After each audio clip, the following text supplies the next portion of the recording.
পুরুষের দল কখনো সিনিয়রদের কৃতিত্ব দেয়নি। পুরুষেরা যা করতে পারেনি মেয়েরা সেটা করে দেখালো। হরমান মন্দানাদের ট্রফি তুলে দেওয়ার ঘটনায় রোহিত কোহলিদের উদ্দেশ্যে কটাক্ষ অশ্বিনের। মহিলাদের বিশ্বকাপ জয় নিয়ে গোটা দেশ এখন উচ্ছ্বসিত। হরমনপ্রীত কৌরের দল দক্ষিণ আফ্রিকাকে হারিয়ে প্রথমবারের মতো বিশ্ব চ্যাম্পিয়ন হয়েছে। দেশের সর্বত্র চলছে তাদের জয়োৎসব।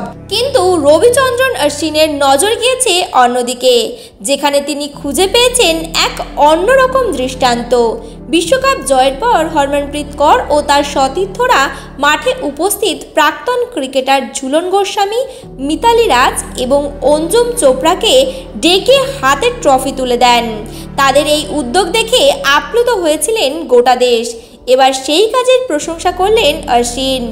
নিজের ইউটিউব চ্যানেলে অশ্বিন বলেন, 2017 সালে অস্ট্রেলিয়ার বিরুদ্ধে অবিশ্বাস্য ইনিংস খেলে ভারতকে ফাইনালে তুলেছিল হরমনপ্রীত, কিন্তু তখন ঝুলন ও মিতালিরা বিশ্বকাপ জেতার স্বপ্ন পূরণ করতে পারেনি। এবার মেয়েরা সেই স্বপ্ন পূরণ করলো। সবচেয়ে বড় কথা, তারা বিশ্বকাপ জিতে সেই ট্রফি তুলে দিলেন তাদের পূর্বসূরীদের হাতে। এই কাজের জন্য আমি ওদের কুর্নিশ জানাই। পুরুষদের দল কখনো এমনটা করেনি। অশ্বিনের মতে, শুধু মুখে নয়, মন থেকেও সম্মান দেখানোই আসল বিষয়।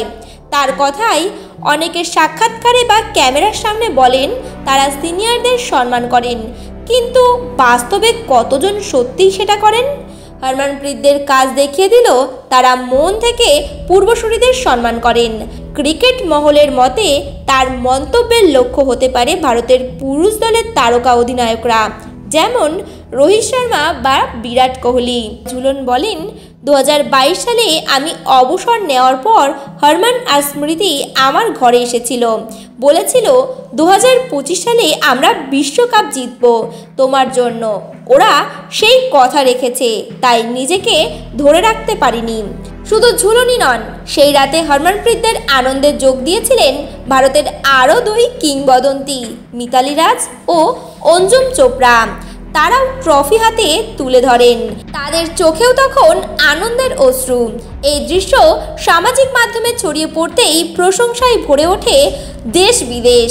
আর এখন সেই তালিকায় যুক্ত হলেন রবিচন্দ্রন অশ্বিনও। তার চোখে হরমনপ্রীতদের এই কাজ শুধু ক্রিকেটীয় সাফল্য নয়, এটা ভারতীয় ক্রিকেট সংস্কৃতির একটা শিক্ষা। সিনিয়রদেরকে কৃতিত্ব দেওয়া মানে নিজের শিকড়কে সম্মান করা।